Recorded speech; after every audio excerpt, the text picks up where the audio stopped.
Next हमने करना है एंगल बिटवीन टू लाइंस।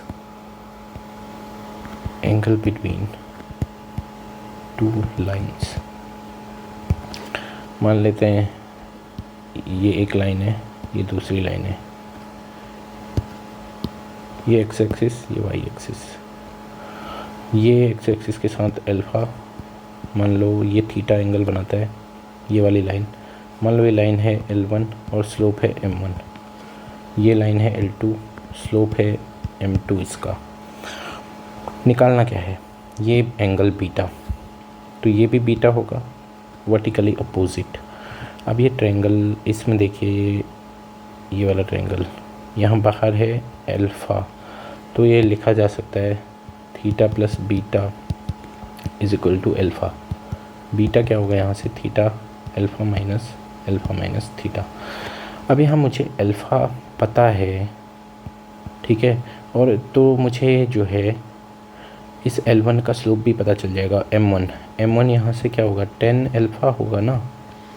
ऐसे ये M2 क्या होगा, 10 थीटा होगा। क्यों, क्योंकि थीटा पता है, इसी का 10 जब लोगे तो स्लोप बन जाएगा ना। तो मुझे यहाँ पे 10 के टर्म्स में इंफॉर्मेशन पता है, तो मैं दोनों जगह क्या ले लेता हूँ, 10 ले लेता हूँ। 10 beta is equal to 10 alpha minus theta, 10a minus b which is 10a minus 10b, 1 plus 10a 10b। अब ये क्या हो सकता है, 10 अल्फ़ा क्या है, M1 माइनस 10 थीटा जो है M2 है, 1 प्लस M1 M2, 10 बीटा। अगर आप एक्यूट एंगल ही लेना चाहें, और 10 बीटा 0 से 90 के बीच में पॉजिटिव होता है। 10 का कोई भी एंगल, मतलब 10, ये अगर π/2 है तो ग्राफ आप देखते हैं ऐसे जाता है, तो ये ऊपर सब पॉजिटिव है ना। ओके, तो अगर मैं एक्यूट एंगल लेना चाहूँ तो 10 बीटा को मॉडुलस के अंदर बंद कर दिया मैंने, मॉड के अंदर 1 प्लस M1 M2 मॉड के अंदर बंद कर देता हूँ, तो ये बीटा इज़ एक्यूट एंगल। ठीक है, बीटा इज इक्वल टू आप 10 इन्वर्स ले सकते हो। ठीक है, इन्वर्स फंक्शन 0 से 90 के बीच में तो डिफाइन होता ही है ये 10 इन्वर्स का। तो M1 M2 ये हो गया मेरा आंसर। अगर मान लो दो लाइन दी हैं, अगर ये एक लाइन है, दूसरी लाइन ये है, इनके बीच में तुम्हें पता है बीटा, अगर पता चल गया, दूसरा वैसे ही निकाल लोगे क्या, पाई माइनस बीटा करके, आसान है। तो अब क्वेश्चन करते हैं इससे रिलेटेड, क्या क्वेश्चन आ सकता है एग्ज़ाम में। ये है पहला, find the angle between the lines x minus 2y plus 5 and 2x plus 3y plus 9 equal to 0। ठीक है, इन दोनों के बीच का एंगल निकालना है। कैसे निकालेंगे, पहले का M1 मान लो this is the line L1 and इसका स्लोप में M1 लिखूँगा। क्या लिखूँगा, माइनस एक्स का कोफिशिएंट अपॉन वाई का कोफिशिएंट। माइनस एक्स का कोफिशिएंट अपॉन वाई का कोफिशिएंट क्या होगा यहाँ पे, -1 अपॉन -2 विच इज़ 1/2। ठीक है, यहाँ पे क्या होगा, -2 अपॉन 3, दिस इज़ M2। तो अगर मैं इनका एक्यूट एंगल इनके बीच में निकालना चाहूँ तो 10 बीटा मेरा क्या होगा, किसी को भी M1 किसी को भी M2 ले सकते हैं, आगे पीछे कर सकते हो, कोई प्रॉब्लम नहीं। तो मैं M1 माइनस M2 करता हूँ, हाफ प्लस 2/3 हो जाएगा। ठीक है, M1 minus M2, 1 plus M1 M2, 1 plus M1 क्या है और M2 है ये। यहाँ से क्या आएगा, 10 बीटा, 3 प्लस 4/6 आएगा, और नीचे आएगा 6 को मैं वैसे ही हटा देता हूँ, नीचे भी 6 आने वाला है क्योंकि 6 और -2 4 आएगा नीचे। 10 ये पॉजिटिव ही है वैसे भी, मॉड की आवश्यकता नहीं, तो 10 इनवर्स 7/4 ये तुम्हारा बीटा आ गया। और जो दूसरा एंगल होगा वो पाई माइनस 10 इनवर्स 7/4 हो जाएगा। तो एंगल बिटवीन टू लाइंस यहाँ पे ये आएगा। ठीक है, 7/4 आ रहा है आंसर, और दूसरा एंगल है पाई माइनस 10 इनवर्स 7/4। अब जो ये दूसरा क्वेश्चन है, एंगल बिटवीन टू लाइंस, ये देखिए पहले का स्लोप क्या है, माइनस एक्स का कोफिशिएंट -2/-1 दैट इज़ 2, पहली लाइन का स्लोप है 2। दूसरी का क्या होगा, -2/4 विच इज़ -1/2। आप देख पा रहे हैं क्या है यहाँ पे, m1 into m2 is equal to -1 आ रहे हैं ना, तो दोनों परपेंडिकुलर होंगे ज़रूर, लेकिन कोई बात नहीं, फॉर्मूले से कर लेते हैं। ठीक, ऐसे पता चल गया ना। अभी हम इसकी कंडीशन को आगे देख लेंगे, प्रूव कर लेंगे, ठीक है। तो लेकिन चलिए फिर m1 मान लो, इसे m2 इसको मान लेते हैं। तो 10 इनवर्स बीटा निकाल रहा हूँ मैं, यहाँ से क्या होगा, m1 क्या होगा 2, m1 माइनस m2 मतलब +1/2, 1 प्लस m1 m2 मतलब 2 इंटू -1/2, ये -1 हो गया नीचे। तो 10 इनवर्स इन्फिनिटी, 10 इनवर्स अनडिफाइंड हो गया, 10 इनवर्स इन्फिनिटी, ये π/2 पे होता है, 10 इनवर्स 10 π/2, तो ये π/2 एंगल आ गया। ठीक है, इन दोनों के, ये दोनों 90 डिग्री पे हैं। ठीक है, अब अभी मैंने कहा कि दोनों लाइन अगर परपेंडिकुलर होती हैं एक दूसरे के, तो कैसे उनके बीच m1 into m2 is equal to -1 का रिलेशन होता है। मान लीजिए कि ये लाइन, ये है एक्स एक्सिस और ये दोनों लाइन्स हैं, ये एक्स एक्सिस के साथ ये वाली लाइन बनाती है कोई एंगल थीटा, ये है अल्फ़ा, और ये दोनों आपस में परपेंडिकुलर है। अगर ये 90 है तो ये भी 90 होगा। तो जो इस लाइन L1 है, ये इसको लाइन L1 बोलते हैं, चलो L1 बोल लेते हैं, स्लोप m1 बोल लेते हैं इसका, विच इज़ tan थीटा होगा ना। ये L2 slope m2 and tan alpha हो गया। ठीक है, यहाँ से वही वाला रिलेशन, ये प्लस ये एंगल इसके बराबर होगा थीटा के, है ना, ये प्लस ये इक्वल टू दिस, मतलब alpha plus 90 is equal to theta. 10 alpha plus 90 या 90 प्लस अल्फ़ा 10 थीटा। ठीक, यहाँ से क्या होगा, 10 90 प्लस अल्फ़ा क्या होता है, माइनस का कॉट अल्फ़ा, माइनस का इतना तो ये तो पता ही होगा, 10 थीटा। ठीक, अब क्या होगा, -1/10 alpha is equal to 10 theta by 1 देख लो, कर सकते हैं, ये 10 theta 10 alpha is equal to -1। तो यहाँ से क्या आया, 10 थीटा क्या है, m1 है और 10 अल्फ़ा m2 है, m1 m2 -1, या ऐसे लिख सकते हैं m1 बराबर -1/m2, ऐसे भी लिख सकते हैं। अब जब दोनों पैरेलल लाइंस होती हैं तो उसमें क्या होता है, दोनों का स्लोप बराबर होता है। ठीक है, यहाँ पे एक और हल्का सा कॉन्सेप्ट, अगर कोई line ax plus b y plus c बराबर 0 है तो क्या होगा, b y is equal to -ax minus c, y equal to -a/b x minus c by b. ये क्या होता है, y बराबर आप mx प्लस सी से कंपेयर करें तो ये y इंटरसेप्ट है -c/b जो है, और m इज़ स्लोप। तो हमें पता है ना, पैरेलल लाइन की स्लोप बराबर होती है, दो लाइन अगर पैरेलल हों तो इसके पैरेलल लाइन कोई भी अगर लिखना चाहो आप तो वो ax प्लस बी वाई के फॉर्म की होगी, प्लस ये कांस्टेंट बट चेंज होगा उसमें। ये कोई भी पैरेलल लाइन इसके ऐसे ही लिखी जा सकती है, क्योंकि यहाँ से इसका स्लोप निकालो, क्या होता है स्लोप, -x का कोफिशिएंट मतलब -a/y का कोफिशिएंट।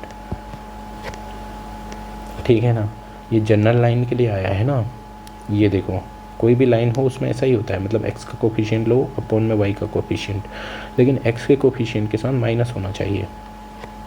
तो पैरेलल लाइन्स हैं तो स्लोप बराबर होना चाहिए, स्लोप बराबर रखने के लिए आपको a और b सेम रखना पड़ेगा, ये दोनों। तो पैरेलल लाइन ऐसे ही होगी, अगर कहीं पे बोला जाए कि find parallel line which is parallel to, मतलब ये वाली लाइन है इसके पैरेलल कोई लाइन है वो निकालो तुम, ऐसा बोला जाए तो इमीडिएटली आप ये लिखोगे अब यहाँ पे कुछ भी हो सकता है, ठीक है।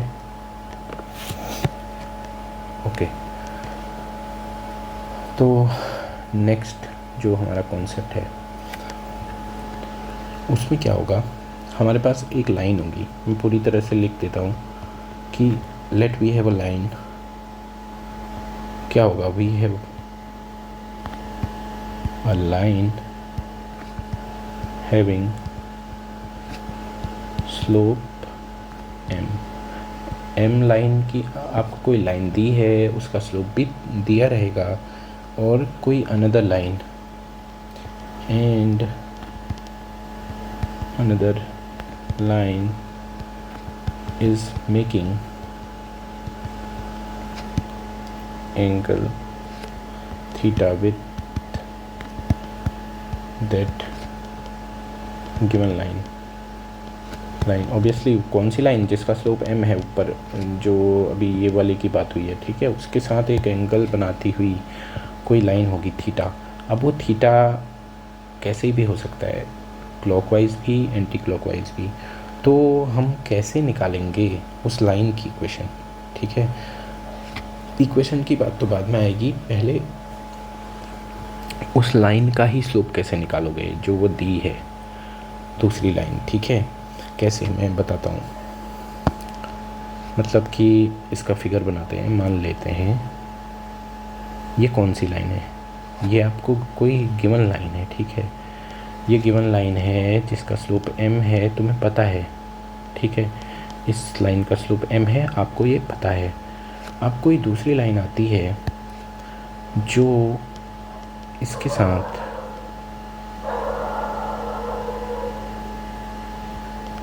इस गिवन लाइन के साथ एंगल थीटा बना रही है, थीटा। हम मान लेते हैं ऑलरेडी जो गिवन लाइन है उसका इसके साथ बना हुआ एंगल अल्फ़ा है। मतलब ये यहाँ पे क्या दिया है आपको, m बराबर 10 अल्फ़ा ऑलरेडी आपको पता है, ठीक है। ये जो मैं ब्लू पेन से लिख रहा हूँ, यू ऑलरेडी नो दिस। आपको क्या करना है, जो ये लाइन है दूसरी L1, मैं L बोलता हूँ इस वाली लाइन को, जो जिसका स्लोप गिवन ऑलरेडी मुझे है, इस लाइन को L बोलता हूँ। आपको L1 का स्लोप निकालना है। कैसे निकालेंगे, एंड दूसरा, अगर ये लाइन ऐसे ना होते हुए अगर ऐसे होती, ठीक है, दूसरी, और ये थीटा इधर को बन रहा होता, नीचे की तरफ को, एंटी क्लॉकवाइज सेंस में बन रहा होता, तब क्या होता, आप क्या यहाँ पे आप निकाल सकते हैं। और मैं इसको बोलता हूँ L2 लाइन है, ठीक है। तो जो L1 लाइन है, स्लोप ऑफ L1 कैसे निकलेगा, इसका एक्स एक्सिस के साथ क्या एंगल है, अल्फ़ा प्लस थीटा ना। थीटा ये हो गया, अल्फ़ा इतना ऑलरेडी था, और थीटा तो ये बना रही है L लाइन के साथ, तो टोटल हो जाएगा मेरा अल्फ़ा प्लस थीटा। तो स्लोप चाहिए तो इसका ही 10 ले लूँगा, ठीक है, 10 अल्फ़ा प्लस थीटा, ठीक। देखो दूसरी लाइन का स्लोप कैसे निकलेगा, स्लोप ऑफ कौन, L2।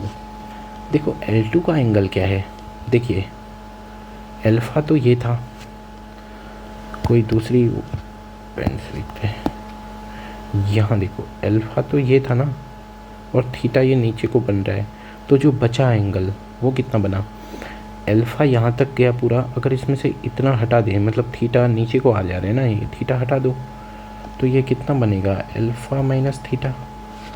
मतलब जो L2 लाइन है वो एक्स एक्सिस के साथ एंटी क्लॉकवाइज सेंस में अल्फ़ा माइनस थीटा एंगल बना रही है। ये बात समझ में आई होगी। एक बार और देखो, ऑलरेडी क्या दिया है कि ये अल्फ़ा एंगल बना है, ऑलरेडी ऐसा दिया है, ठीक है।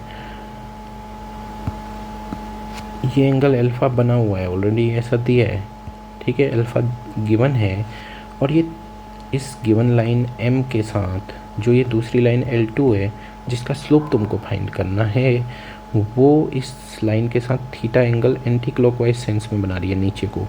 तो जो ये बचा हुआ पार्ट है, ये वाला, तो ये कितना रहेगा, ये पूरे अल्फ़ा तो यहाँ एंटी क्लॉकवाइज जा रहा था ना ऊपर को, तो थीटा लेकिन नीचे को आ रहा है, तो अल्फ़ा में से अगर मैं थीटा हटा दूंगा तो ऊपर को जो जा रहा था एंगल बड़ा वाला विच वॉज अल्फ़ा, तो अल्फ़ा माइनस थीटा बचेगा, तो इसका स्लोप हो जाएगा 10 अल्फ़ा माइनस थीटा। तो ये क्या कर सकते हैं, 10a plus 10b 1 plus 10a 10b। ठीक, ये दूसरा 10a माइनस 10b, सॉरी ये 1 माइनस होगा यहाँ पे नीचे, इसमें 10a plus 10b 1 minus 10a 10b, और ये हुआ 1 प्लस 10 अल्फ़ा 10 थीटा। तो इसको देखिए, अब मैं 10 अल्फ़ा मुझे क्या था, ऑलरेडी गिवन था उस लाइन का स्लोप m प्लस 10 थीटा, किसका, जो लाइन ऑलरेडी गिवन थी उसका स्लोप 1 माइनस m 10 थीटा। ये आ गया मेरा L1, इस वाली लाइन का स्लोप, ये वाली, और ये मेरा आ गया m minus 10 theta upon 1 plus m 10 theta. ये जो दूसरी वाली जो लाइन L2 है उसका स्लोप है। ऑब्वियस सी बात है, इन दोनों को मर्ज करके लिख सकते हैं, m plus minus 10 theta upon 1 minus plus m 10 theta. इससे क्या है कि देखो, कोई भी गिवन लाइन है जिसका स्लोप m है, उसके साथ कोई लाइन थीटा एंगल बना रही है, तो वो हो सकता है कि क्लॉकवाइज बनाए, हो सकता है एंटी क्लॉकवाइज बनाए।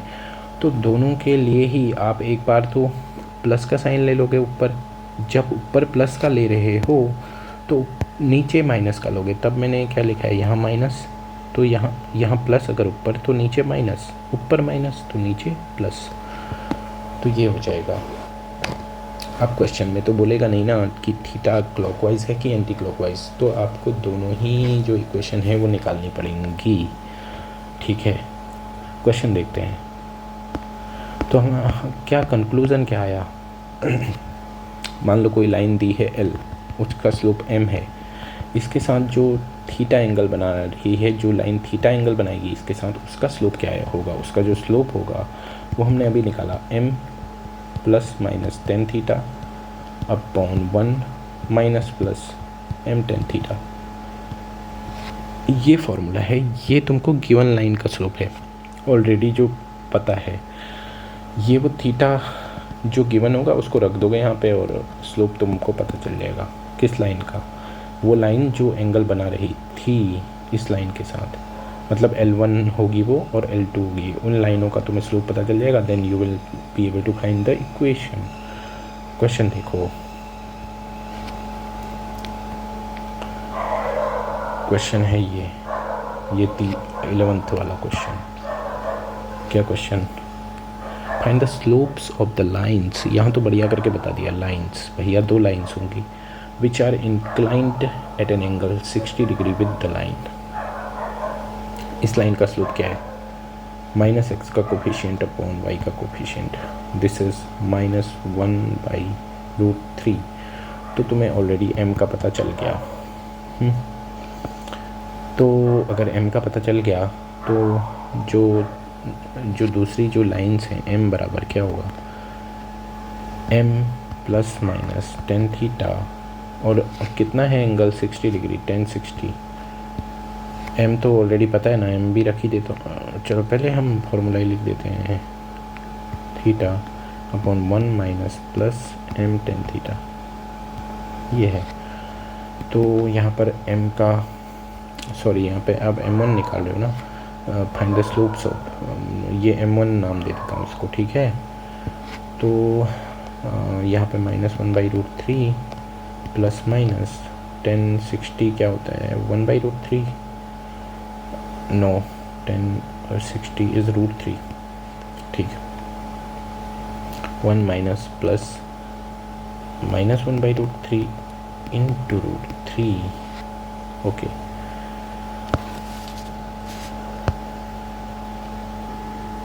यहाँ पे किस बात का ध्यान रखना है, -1/√3 अगर ये है, एक बार प्लस ले लेता हूँ, चलो एक बार प्लस ले लिया तो नीचे माइनस लूँगा, ठीक है। 1 माइनस, और यहाँ माइनस तो ऑलरेडी था, मतलब माइनस ये इंटू ये, ये ऑलरेडी था। दूसरी लाइन का स्लोप क्या होगा? अब मैं ऊपर माइनस नीचे प्लस लूँगा, नीचे प्लस 1 प्लस ये क्या होगा √3 इंटू √3। ये देखो यह -1 हो गया, तो ये तो अनडिफाइंड हो गया, मतलब समथिंग अपॉन 0 इज़ अनडिफाइंड। तो ये तो अनडिफाइंड हो गया, इस दूसरी लाइन का तुमको स्लोप पता नहीं चल पा रहा है, अनडिफाइंड। एक लाइन का तो अनडिफाइंड हो गया स्लोप, ठीक।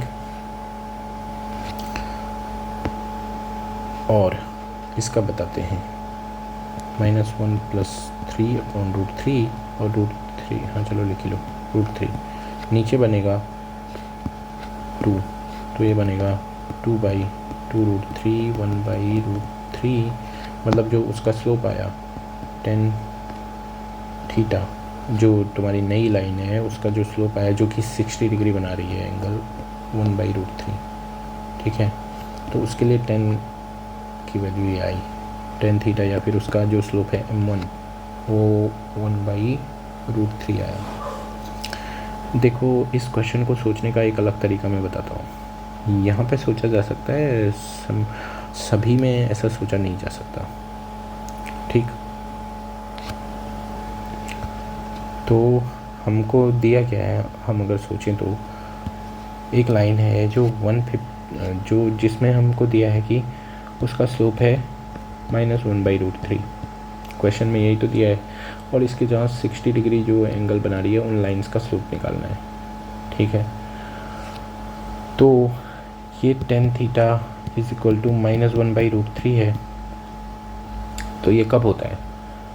tan 180 - 30 लिख दूँ तो क्या होगा बोलो? ये होगा -tan 30 विच इज़ -1/√3, है ना। इसका मतलब ये इसको मैं ऐसे लिख सकता हूँ tan 150।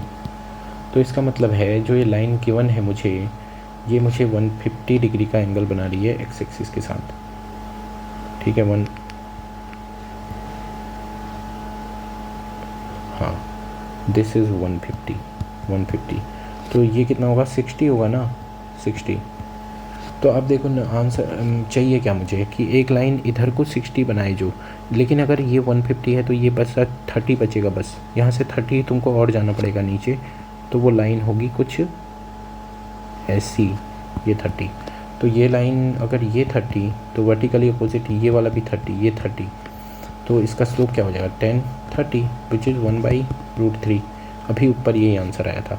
अब एक दूसरी लाइन जो कि इसके साथ 60 डिग्री इधर को होती, अगर वो 60 डिग्री इधर होगी तो वो तो वाई एक्सिस के पैरेलल हो जाएगी ना, इसके पैरेलल, तो उसका वो तो एंगल 90 बनाती है, तो tan 90 अनडिफाइंड, और वही आया था मेरा अभी अनडिफाइंड आंसर। ऐसे भी सोच सकते थे। अब हर एक में ऐसे सोचना पॉसिबल नहीं है, तो फिर तो तुम्हें फार्मूला याद रखना पड़ेगा।